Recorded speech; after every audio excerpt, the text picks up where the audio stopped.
Hi guys, it's ASBYT and welcome back to a brand new video. Now with Christmas just round the corner, a lot of you guys may have family members asking for a Samsung Note 8.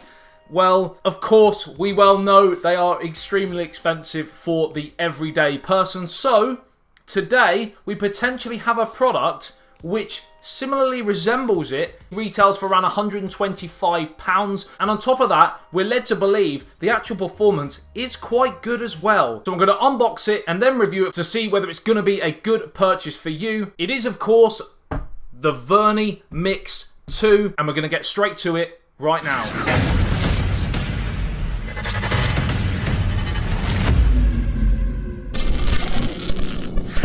Remember to subscribe to the channel and hit that little notification bell if you're new and want to be notified every time I post a new video. Also, if you are interested in any of the best and latest deals on devices, whether that be smartphones, Android boxes, tablets, laptops and PCs, etc., and also some great deals on some of the best VPNs, please check out the video description below. All the information will be left there. Right, so before we jump into the unboxing, like I mentioned a couple of days ago, we're going to be running a giveaway every 2 days in the month of December, giving away Android streaming sticks and smartphones as well during the month of December, every 2 days, the 2nd, the 4th, the 6th and so on, right up until the jumbo prize on the 24th of December. So if you want to be in it to win it, make sure you stay active on this channel with likes and comments, etc., and make sure you're subscribed to the channel and have those notifications turned on by clicking the little bell, so that when we do talk about the giveaways, you will be notified and you can potentially get your hands on them. Right, so on the front you've got Vernee and you've got the Mix 2 text there. It seems to be all the rage at the moment, that Mix name. Now this product obviously retails for around £125, so in terms of price there really is no contest. It's far better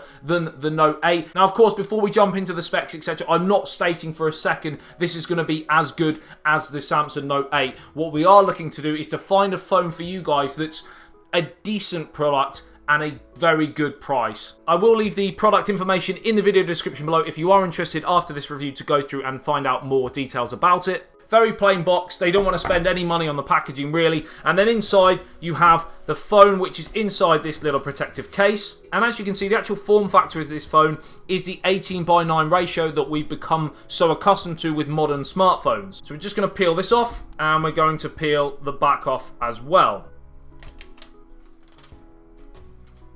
And things are starting to take shape, and as you can see, it is this glossy glass appearance. It is of course made of metal and it has a front made of glass. First thing to note, it is pretty weighty in the hand. It does actually feel very premium, similar to the Xiaomi Mi Mix, which is made of ceramic and metal. This isn't obviously made of ceramic, but it still has that weight to it, so it doesn't feel like a toy that a lot of other Android phones at this sort of price range, £120 or whatever, a lot of them feel quite plasticky and toy-y. This one definitely feels like a solid bit of kit. So we're just going to put that to one side and we're going to look what else is inside the box. So underneath, you take that off and you have your charging brick here, which of course you might need an adapter for depending on what region you're from, and you have your cable. Now unfortunately it isn't Type-C. They have saved money on this bit of technology. It is a micro USB there. Another good thing inside though, you do get given a front and back protector, and then in here you also have your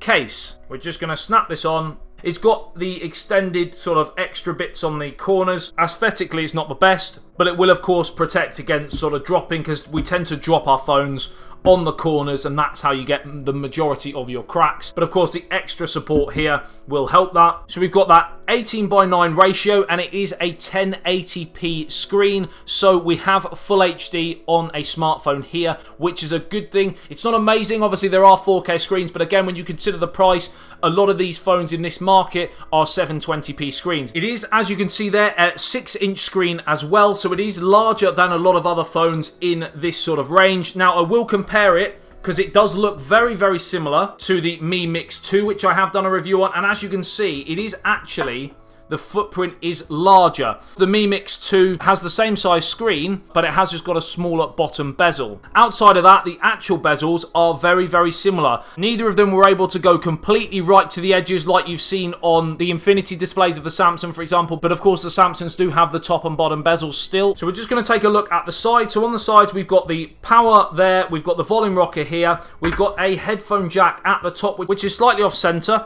We do see that sometimes with smartphones, and we have the SIM tray here, which is of course nano SIM, and within that you can have expandable storage, so you can add a micro SD card to it, so that's another very, very good thing. In terms of storage, this model comes with 64 gigabytes. In terms of RAM, we've got 4 gigabytes of RAM, and that of course is great for multitasking, jumping in and out of different apps, for example. Of course, loads really, really fast. It is quite snappy, actually. Again, that 4 gigabytes of RAM will help. So the CPU is an MTK 6757CD, and it's 2.5 gigahertz. So it is running Android 7.0, which is pretty much the latest you can get at this moment in time. There are a couple of tweaks here and there, 7.1.2 for example. Whether they update this is yet to be seen. In terms of an Oreo update at this sort of price range, I can't see that personally happening, but I may be pleasantly surprised. Now, in terms of bloatware, there really isn't anything on here. If you go to your apps, there isn't anything in there that I would necessarily want to get rid of, so straight stock Android really, which again is a positive for a lot of people. You've got software buttons at the bottom, so you've got your recent apps here,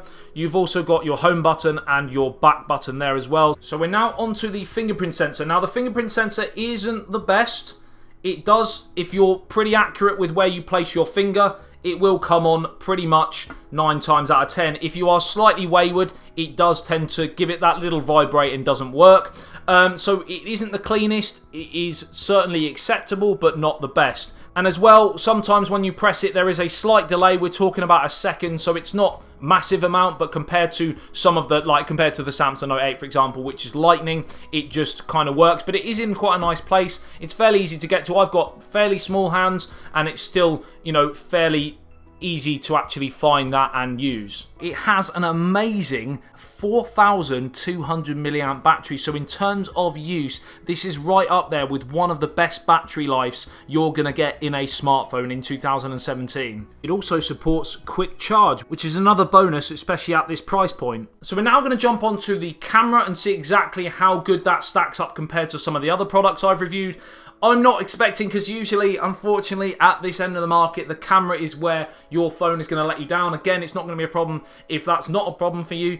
But equally, if you are in the market for a phone with a decent camera, well, we'll wait and see. Let's review it. So this is, we're just going to move that out of the way. This is, of course, the actual camera. And, of course, in terms of megapixels, we've got 13 and a 5 in that back dual camera. I mean, it has pretty realistic colors. For example, it's not oversaturated. Again, with the Samsung phones, they're always oversaturated, so you get much more vivid pictures. You don't get that with this, so the pictures may, in your opinion, come out feeling a little bit bland because of that. But again, in terms of saturation, that is a personal preference for a lot of people. It is quite jarry when you move the camera around. It's not, it doesn't pick things up sort of straight away. They're okay. I mean, I'm not going to sugarcoat it and say that it's going to be amazing for you, but it is nevertheless, again, with a lot of phones at this moment in time, at this end of the market, they are actually okay. You do have the dual camera, which we have tested. I blocked out one of them to see whether it was indeed a dual camera, and it does actually stop you taking the photo if you are trying to use that double lens, so it is definitely there.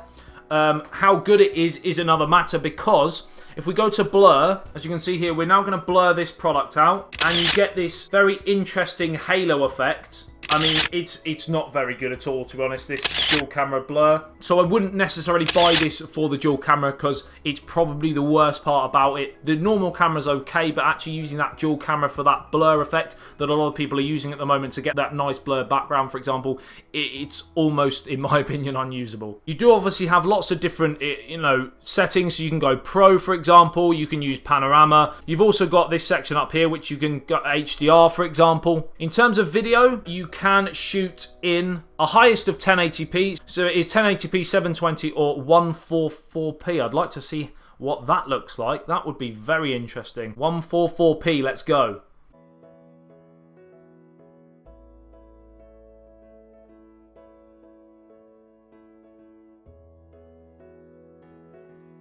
Really bad, but I will actually go back and change it and do it properly and do it in 1080p so you can see that as well. So as you can see, the footage is, again, just okay. You can get a fairly decent video recording at 1080p. Again, it's not going to be groundbreaking. What the hell is groundbreaking? It's not going to be groundbreaking, but at the same time, again, it kind of works as a video camera, which at this end of the market is a positive, I guess. So now we're going to jump onto the selfie camera, and unfortunately, like with all of these bezel-less phones, or at least a lot of them, they fail to find a decent location for this selfie camera, so it's always right down the bottom. So we have to actually turn the phone around and then we can kind of get a shot, but it isn't the best. It's quite awkward. So of course, as you can see here, we've now got the button at the top, which is interesting. Take a photo nevertheless. We'll just take a look back at some of these, and we have to turn it round in order to actually view it. I know I go on about it, but it is quite irritating. A lot better than I was expecting, because the selfie camera, the front-facing shooter, is actually an 8 megapixel camera, which again is, usually there are about 5 at this end of the market. Right, so I did do 2 benchmark tests, the Antutu and the Geekbench 4, and as you can see on the screens, they are flashing through now, and I was very pleasantly surprised. Compared to other phones in this field, in this category, the Antutu, for example, is almost as good in terms of raw scores as the Amazon Fire TV 2nd Gen box. And in terms of media streaming and things like that, you will know that anywhere above 50,000 is actually pretty good for using KODI, for using all sorts of media streaming, for example. So this has this lovely 1080p screen. It is nice and big, so in terms of consuming media, this is actually a pretty good product. The viewing angles aren't amazing. As you can see, as you turn the phone, it does tend to lose some of that clarity, but again, you'd expect that with a lot of phones. Again, if we're comparing it to the Samsung Note 8, you're probably looking at around 180,000 on that Antutu benchmark score, so you're not going to get as good a performance, but again, it's a fraction of the price. Again, in terms of media streaming, we're now going to look at some sound. Let's do this one where I review a TV. It comes in 3 different sizes that range in quality. So unfortunately, as you can see, this is as loud as it goes. 49. All the information will be left in the video description below. I will be talking in a little bit more detail later on in the video. So the sound isn't that good at all, I'm being deadly honest. It's quite low in sound. It's not amazing clarity, it's not terrible. I'm just going to turn that down. Now I have noticed there's a slightly annoying thing as well. When you turn the volume down, it drags in the bottom as well for that sort of multitasking double act. And in order to get rid of it, you either have to swipe it or you have to go volume up. So, not too sure about that. I'm not sure whether that's something they can change in a software update, for example. It basically happens when you press and hold on that volume. So if you're just tapping it like this, it's fine. If you go full hog and hold it down, it will drag that, and you can then use the second app, which is, if you know it's going to work like that, then that might be quite useful for you. But if you're not and you get it for the first time and haven't seen this review, for example, you may think it's just an error with the phone. Also, I'll just turn the sound down. As you can see here, it also drags in the size, again, like you would see on some of the other phones that have that 18:9 ratio, because a lot of media still is using the 16:9, and you have the bands on either side that cut the screen off, which kind of lose the immersive feeling of the phone, but at the same time, it's fairly standard, like I said, across the board. It's Bluetooth 4.0, and on your screen now, you will see some of the networks that it is compatible with. So as you can see here, for example, it has the 800, which O2 use for 4G in the UK, which some of the other phones, again, in this budget category, aren't actually compatible with. Again, the best thing for you to do if you are interested in purchasing this phone for your specific region is to ask what bands your phone companies use for 4G, for example, and then check on the website, which I will leave listed below, which bands this works on. So that's pretty much it, guys. Let me know in the comment section below what you think of the Vernee Mix 2, whether it's something that you think would be good for a Christmas present or something just for you guys, maybe. I'd love to hear your thoughts. As always, I'll try and go through as much as I can and answer as many questions as I can. And like I said, I will leave the link in the video description below, and it has all the information on this product if you do want to purchase it, or you want to send it to somebody else for them to, if they're in the market, for example, for a phone like this. Remember to like and share if you did enjoy this video and found it helpful. Subscribe and hit that little notification bell next to it if you want to be notified every time I post a video, and if you're interested in the giveaways that are coming every 2 days in the month of December, right up to Christmas on the 24th of December. And I will see you in the next one. ASBYT, peace out.